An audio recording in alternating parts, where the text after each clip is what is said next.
قد يحرم الإنسان قيام الليل بعقوق الوالدين، وقد يحرم قيام الليل بقطيعة الرحم والعياذ بالله، وقد يحرم قيام الليل بالغيبة، وقد يحرم بالنميمة، وقد يحرم باحتقار الناس، وقد يحرم بسوء الظن بالمسلمين، لأنه كلا بران على قلوبهم ما كانوا يكسبون.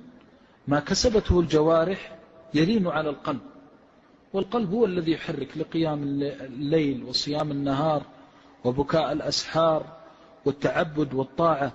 فإذا ران على القلب الذنب تمكن الشيطان من القلب.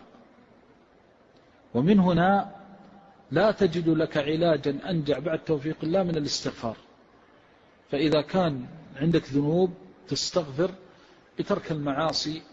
قال بعض السلف: أذنبت ذنبا فحرمت قيام الليل 6 أشهر.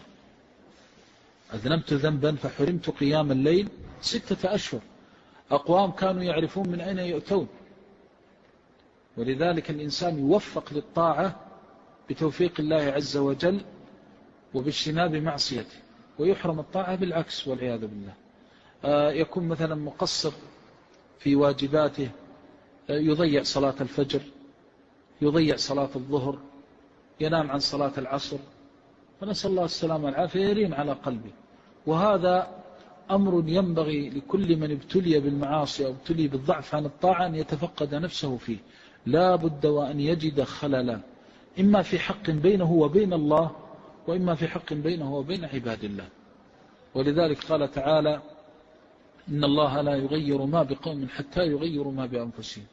فيحرص من يقول: أنا أحب قيام الليل ولا أقدر على قيام الليل، على أن يتفقد نفسه فيما بينه وبين الله وفيما بينه وبين عباد الله.